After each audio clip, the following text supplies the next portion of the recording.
Hello, so I'm gonna make a video discussing the problem of evil again. I've got pretty much a limited recorded time, it is very late, so I'm probably gonna make a lot of mistakes in this video and I'm not in the greatest mood. But yeah,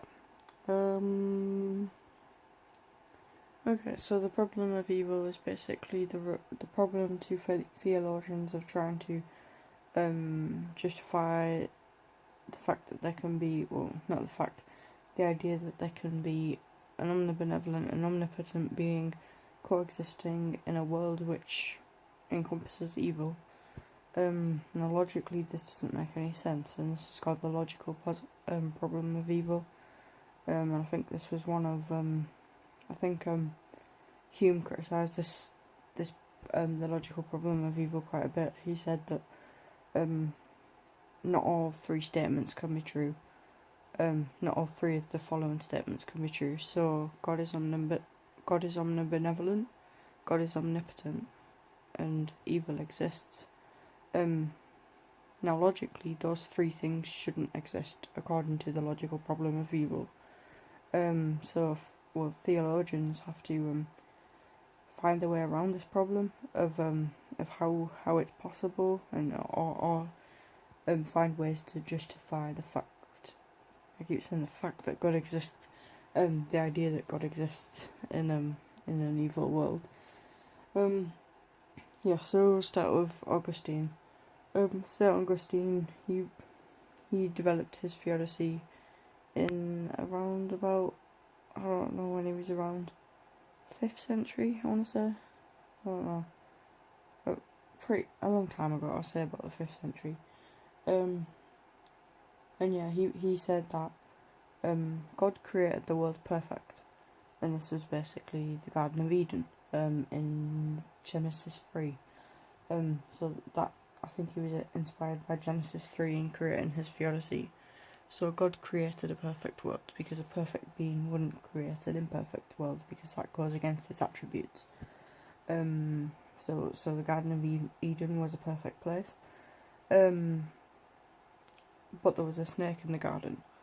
God didn't necessarily create the snake was just evil. How did Augustine define evil? A privation of good.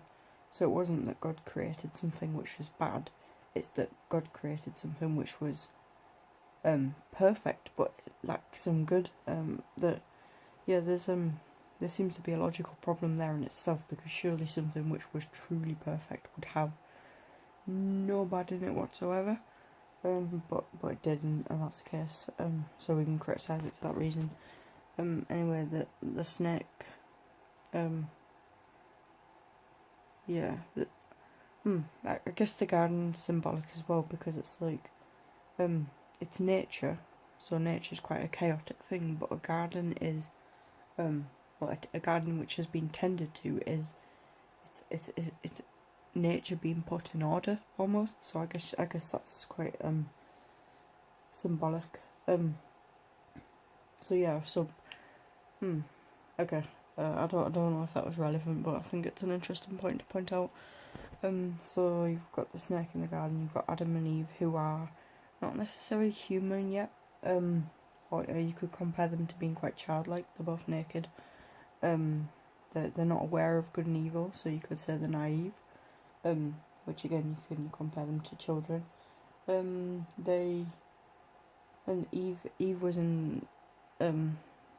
Eve came face to face with the snake, and they happened to be near the tree of knowledge in the centre of the garden, which had the fruit on it.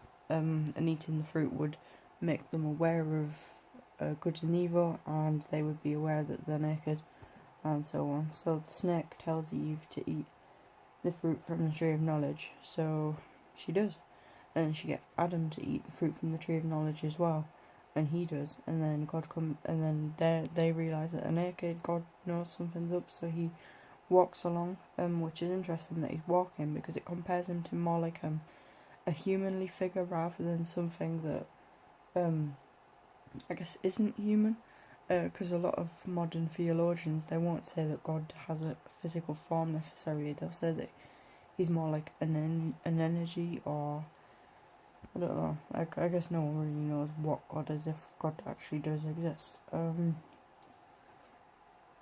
So yeah, God comes over and he realizes what's happened, because they realize that they're naked, and basically he asks Adam, "Is this your fault?" Adam blames Eve, Eve blames the snake, and yeah, and it's quite. I guess you can look at it from a feminist perspective and say that the fact that Adam blamed Eve for the sins of humanity is for the condemnation of humanity to original sin is pretty, I don't know, patriarchal, I guess. So yeah, that's the case there. And the snake, well, when Eve blames the snake's malevolent, so it's like the snake's already evil. You can't punish someone who's evil. They don't care. They want to wreak havoc. They don't mind getting in trouble. And I guess it's quite interesting as well that they put the blame on people, because it again symbolises childhood. How children often, when they're accused of doing something wrong, they'll try and pass the blame on something else, and they can make up some crazy stories. Like I can think of personal examples when I was a kid, and one time me and my friend broke a plant pot, and we blamed the next door neighbour. I'm not sure my mum believed me, but yeah. So I guess you could say that Genesis is perhaps it's an interesting piece of I guess mythology, you could call it, because it seems to be symbolic of human development. It's like Adam and Eve are representative of childhood. They're in a good place, which in yeah. So perhaps they're in the garden, which is it seems to be safe and good, but obviously there's that little bit of chaos in there which can come in and cause absolute havoc, and that's the same in childhood. It's like you're protected from things, and but you do have that ability to make the wrong decision, and that will obviously get you in trouble. So perhaps that's where the story came from, if we're going to look at it from a psychological perspective. But yeah. So God punishes the whole of humanity to original sin, and the reason the whole of humanity got punished to original sin for Adam and Eve's disobedience is because we were all seminally present in Adam, which basically means that we existed within his testicles, and yeah, and this, genetically speaking, isn't necessarily an implausible explanation, because we do get the genes passed down the generations. So technically, I guess we were sort of there, but I guess you can criticize Augustine for thinking that Adam and Eve is, or treating the story of Genesis 3 with Adam and Eve in the fall as a historical event rather than something which is perhaps metaphorical, which is how I would interpret it. Yeah, so there's that. So when God cursed us to original sin, we basically what it caused us to have a weak will and to be born. And now that we're imperfect and we make bad decisions, and that's why there's evil in the world. It's because we're paying for the sins of humanity. Or we're living out original sin. Yeah, that's the case there. I'm trying to think of anything else with Augustine in relation to moral evil. I don't know what he said about free will. He said something about aesthetics. Basically there's evil in the world because I guess you need bad to appreciate good. Without evil there is no good, and that's one of the lines of thinking he took. I think there was a quote, something like a beautiful painter needs stark contrast, and that's how he described evil. But okay, so that's basically moral evil, which is human evil caused directly from humans. But natural evil, he said, was caused by fallen angels who wanted to wreak havoc on God's perfect world. Again, this is a very implausible explanation because obviously now we're able to explain natural evil with scientific and geological phenomena, like earthquakes, for example, are caused by tectonic plates rubbing against each other, and it's not necessarily, or it's not at all that an angel has fallen from the sky and caused this to happen. Now, you could argue that angels are causing this to happen, fallen angels, but that's really trying to, I guess, justify what Augustine was saying. So yeah, it's just not scientifically plausible. Okay. I think that's all of Augustine's theodicy, or all of what I can remember off the top of my head right now. Okay, so I'll move on to the Hicarian theodicy, which are basically the same thing. I mean, not the same thing as Augustine's, they're very distinct from Augustine's theodicy, but they run along the same lines of thinking. But I think the Irenaeus theodicy actually came before Augustine's theodicy, but I'm not too sure about that. Okay, so from what I can remember, Hicks theodicy is primarily based on the idea that we have free will. So evil exists in the world because we have free will. We choose to do bad things, and this is because, I think, another thing I missed out about Augustine's theodicy was that it's an evidential problem of evil, or it's an evidential, because it looks at the evidence in the world and then derives a conclusion. So it's not like the logical problem of evil where you just do it in your mind. It's something you derive from looking at the world, but I don't really understand that completely yet. So Hicks theodicy, it relies on the idea that we have free will, and basically he said that God gave us free will so that we can make our own decisions, and that the world is like a veil of soul making. So and this is a quote from a John Keats poem, and the idea that the world is a veil of soul making is that when we have the ability to be bad, it almost validates the fact that we can be good. It gives value to our lives, and it allows for self-improvement, and yeah, so that's why God allowed us to be bad, and the way in which he allows us to be bad is by having, or allows us to have free will, is by having an epistemic distance between us and him. And epistemology is basically knowledge. So if there's a distance, epistemic distance, there's a distance in knowledge, so there's a distance in what we can know about God.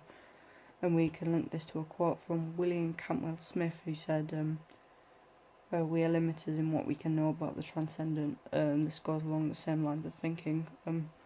There's an epistemic distance between us and God, and this also links to Kantian thinking on the noumenal world, whereby we can't necessarily access that without looking at things through a phenomenological filter. And a phenomenological filter, what I mean by that is basically that we can't perceive the world outside of our sensual experience. We can only look at things through our eyes, through our mind. And all this, so this epistemic distance allows us to have free will, because if you think about, if we knew for certain that there was a God in the sky, I say in the sky, if it's like a bit of a straw man, I guess. If we knew for certain, I think I've been covering the microphone the whole time, I fucking hope not. If we knew for certain that there was a God watching over us, we could see him, we could directly interact with him on a daily basis, and he could interact with us, then we would be good out of fear and not necessarily out of a goodwill. And that would devalidate devalidate. That's now a word if it wasn't before. Devalidate our morality almost, or yeah, and because we would be acting out of fear. Yeah, he would be like a tyrant in the sky, and had an idea. Forgot.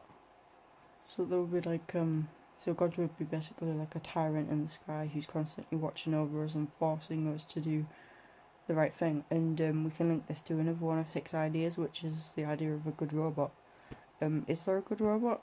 Hick would say no, because a robot is programmed to act the way it acts. It's not acting out of any sort of will, or it can't necessarily make choices. It can only distinguish between the programs it has been given. And so if a robot has been programmed to do good things, then is it really doing good things? Because it's not doing it out of the choice of doing good, it's just doing it because that's what it's been told to do. And that's basically an analogy that Hick uses to justify why God would allow us to have free will. And again, we can link this back to the idea that through free will allows us to do bad things as well as good things, and it stops God from intervening, because if God intervenes, then that would undermine our free will. And we can link that back again to the epistemic distance. So God allows evil to happen, or moral evil to happen, because that would because if he intervened, then that would undermine our free will, and we wouldn't we would basically be like robots rather than conscious beings having an experience and having free will. But we can actually dispute this idea of free will, and Sam Harris does this a lot. He completely rebuts the argument and says that we actually don't have free will.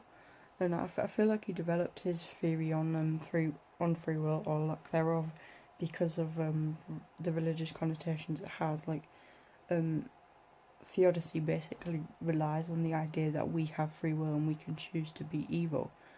And this sort of it allows us to go around the problem of evil, or bypass it almost, because if we have free will, then God is powerless to change, to intervene in our bad actions, and you can't necessarily blame God for the evil in the world. But Sam Harris says that we don't have free will. He says that we can't necessarily control the thoughts we have. We can't control the people that we are. We can't. I don't know. We just can't do a lot of things. We can't. He says that we have choice, but we don't have free will. And I'm not going to get into this argument too much, because I've made videos on my channel before about this.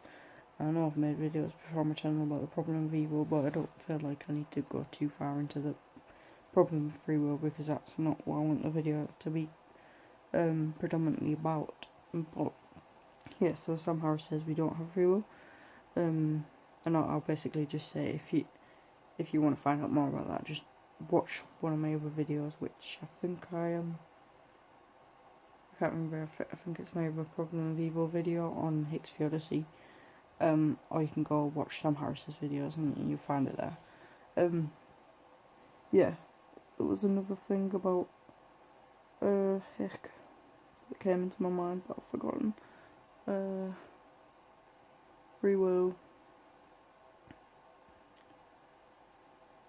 veil of soul making, epistemic distance.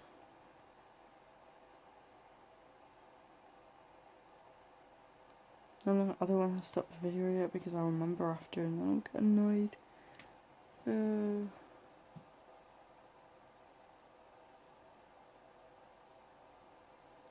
can't remember. A minute. Okay, I was trying to think about what point I was going to come up with, but I can't remember. So yeah, I'll just conclude now. Some people argue that free will isn't a good enough justification for evil in the world, and it also doesn't explain natural evil, because natural evil seems to wreak absolute havoc on humanity, and we can't necessarily do anything to stop it, and it seems almost unjustified. Like, Hick would argue that the evil that God imposes on us is justified evil, and I think Augustine would argue the same thing, but that doesn't really make much sense of how earthquakes and volcanoes can be justified when they destroy so many people's lives. It's like evil may be necessary, but could we not get the same effective veil of soul making from putting ourselves through pain, like doing exercise, whereby the outcome is actually good, and we're not necessarily just doing it for some sort of salvation after death. Hick also believed in universal salvation, where basically everyone goes to heaven eventually. So you can criticize that idea quite easily by saying, well, do some people deserve to go to heaven? Does Hitler deserve to make it to heaven? Committing mass genocide? Are certain evils so evil that they're just so bad that you just shouldn't make it to heaven?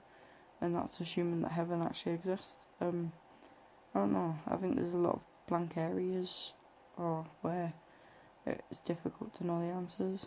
Oh shit, my phone's gonna die. Oh well.